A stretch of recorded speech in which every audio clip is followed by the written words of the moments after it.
In the 1st century, Scandinavia was home to Vikings, among others. They were excellent sailors who sailed for plunder. But they also developed trade routes. To the south lay the powerful Byzantine Empire. Its capital, Constantinople, was located at the crossroads of trade routes between east and west. The city attracted Vikings, also known as thieves.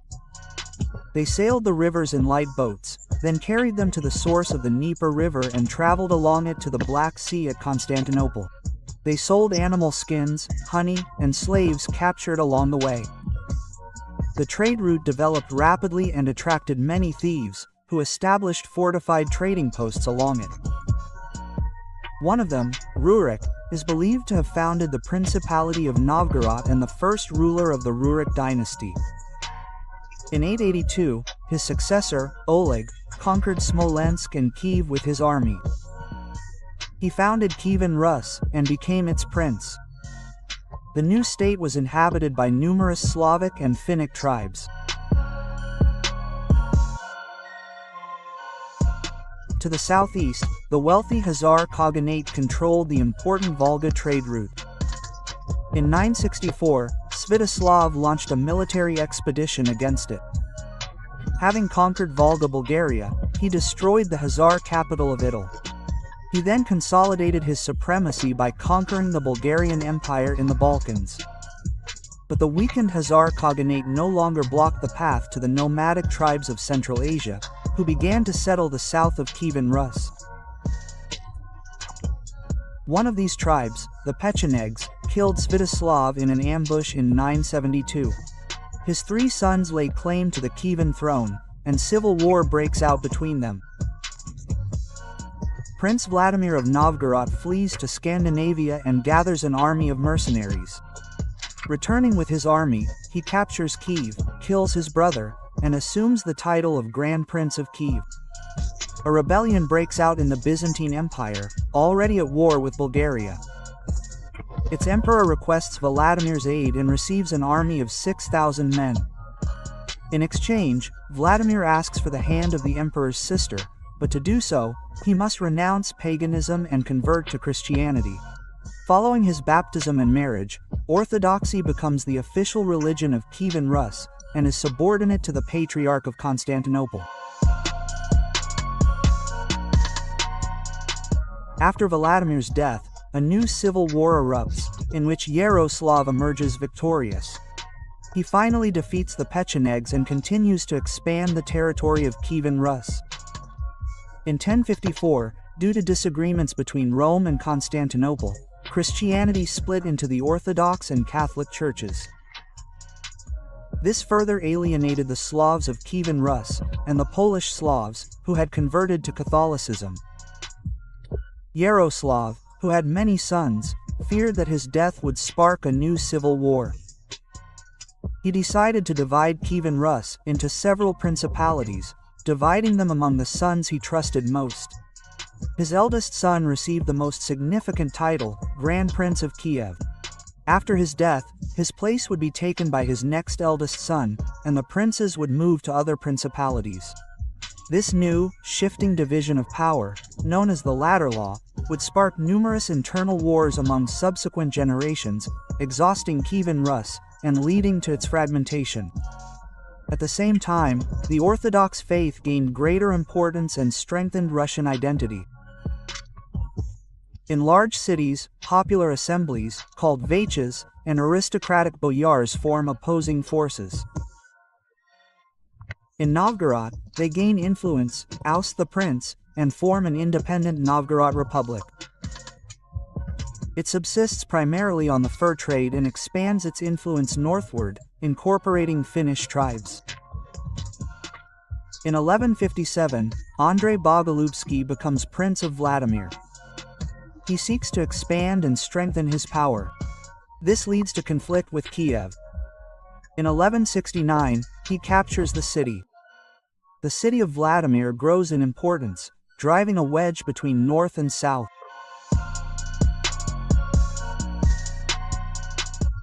Catholicism in Western Europe becomes increasingly aggressive.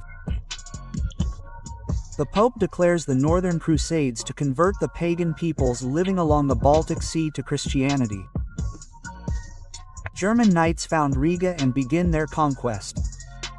The Fourth Crusade, originally headed for the Holy Land, is redirected to Constantinople. The Crusaders besiege and capture the city. The Byzantine Empire is plundered, and Kievan Rus loses a vital ally. To the east, the Polovtsians are attacked by unknown horsemen from the Far East, known as Mongols. The Rus princes unite in the face of new threats but suffer defeat. The Mongols march north, where they are defeated by the Bulgars, and then withdraw. The Rus princes are unaware that this was only a small vanguard detachment, conducting a patrol. They are more concerned about the Catholic threat from the west, where the Teutonian Order has emerged. More than 5,000 kilometers away, in the capital of the Mongol Empire, Karakorum, Genghis Khan's successor, Khan Ogday, sets out on a new campaign. An army consisting primarily of Tatars, another people conquered by the Mongols, marches toward the Russian steppes.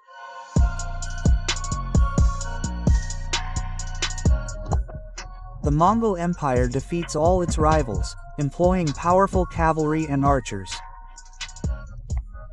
It razes cities that refuse to surrender. The fragmented and weakened Russian principalities are unable to offer resistance. The Mongol army reaches Central Europe, causing widespread fear. The death of Khan Ogda halts its advance.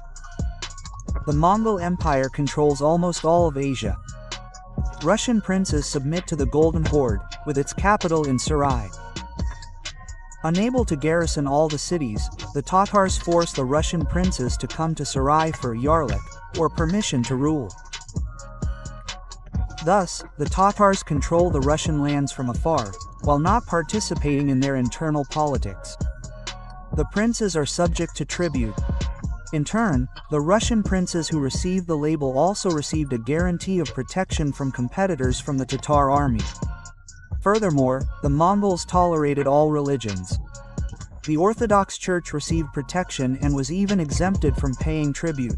The Crusaders, on the other hand, forcibly converted cities to Christianity. The Metropolitan of Kiev, the highest representative of Orthodoxy in the country, decided to move his seat, that is, his residence, to Vladimir.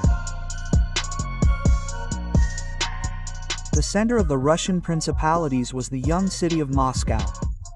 Well protected from external threats, it developed rapidly and in 1325 became the new ecclesiastical center of Rus. Lithuanian pagans, still resisting the expansion of the Teutonian Order, conquered the territories of the former Kievan Rus. Lithuania sought to unite all Russian lands into a single state. Dmitry Donskoy, Grand Duke of Moscow and Vladimir, formed a coalition of Russian principalities and in 1380 defeated the Tatar army.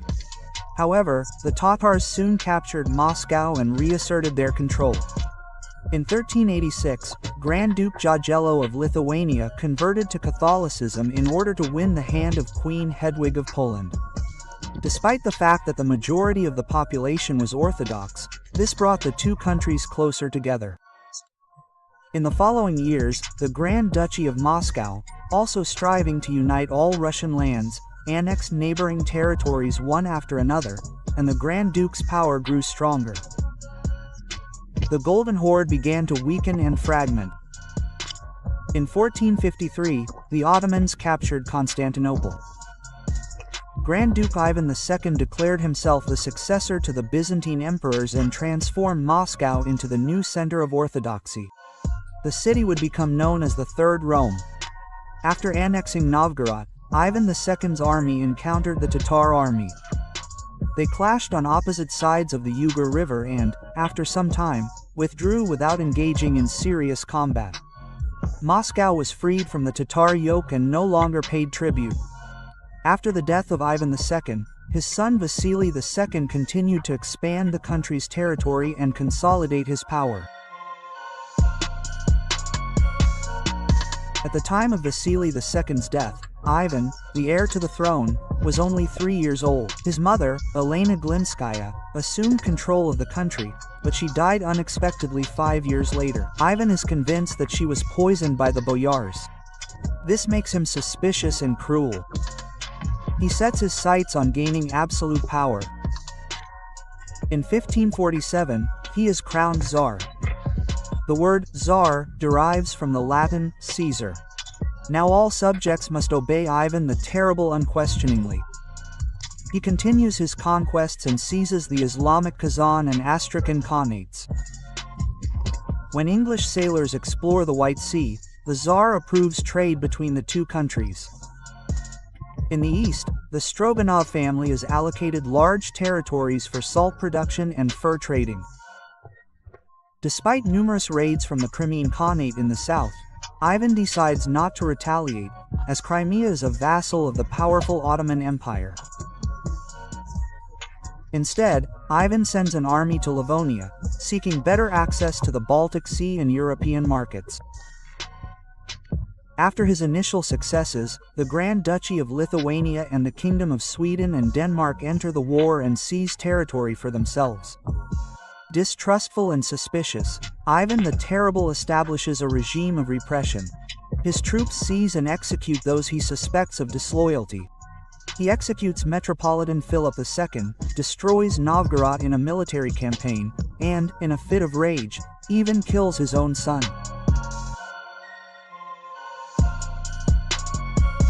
After concluding a peace agreement with the Polish-Lithuanian Commonwealth, Ivan the Terrible dies. He was unsuccessful in Livonia, but he established an autocratic regime. His son, Fyodor, assumed the title of Tsar, but his mental and health deficiencies rendered him incapable of governing the country. His wife's brother, Boris Godunov, assumed control. In the east, the Stroganov family financed Cossack expeditions to explore new territories. Encountering no significant natural obstacles or resistance, they advanced rapidly and established outposts along rivers. In 1591, Ivan the Terrible's youngest son, Tsarevich Dmitry, died mysteriously at the age of 8. Many accused Boris Godunov of orchestrating the murder in order to gain the Tsarist title. 7 years later, Fyodor died without heirs, and after 7 centuries of rule, the Rurik dynasty came to an end. Boris Godunov was elected Tsar, but a widespread famine placed him in a difficult position. In an attempt to increase food production, he consolidated serfdom, forbidding peasants from leaving their landowners. Boris became increasingly alienated and unpopular. A young monk named Grigory Otrepayev suddenly escapes from his monastery and comes to Kiev. There, he claims to be Dmitry Ivanovich, the youngest son of Ivan the Terrible, who has been presumed dead for 12 years. The impostor asks the Polish king for help in gaining the Russian throne. But the king, already at war with Protestant Sweden, does not want to antagonize Russia. Grigory promises him Russian lands and the conversion of the country to Catholicism. He receives money and forms a small army, consisting mainly of Cossacks. He quickly finds support in Russia. When Boris Godunov suddenly dies in Moscow, the false Dmitry enters the city and becomes Tsar. But soon the boyars accuse him of excessive loyalty to the West. In a conspiracy, he is assassinated, his body fired from a cannon toward Poland. Vasily Shuisky becomes the new Tsar, but widespread uprisings against him erupt, while many other impostors emerge. The false Dmitry II makes the village of Tushino near Moscow his capital. Moscow, unable to resist him, enters into an alliance with Sweden, forcing the Polish-Lithuanian Commonwealth into war. The Polish-Lithuanian Commonwealth wins, and the Boyar Duma elects the Polish Prince Władysław IV as Tsar. Sweden advances on Russia, while a rebellion against the new Tsar begins in Moscow.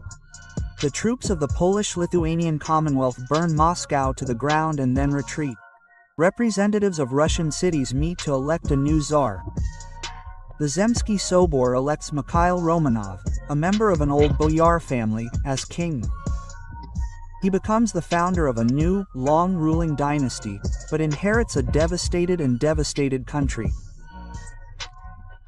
It must be rebuilt and restored, while the threat from the Polish and Swedish armies remains.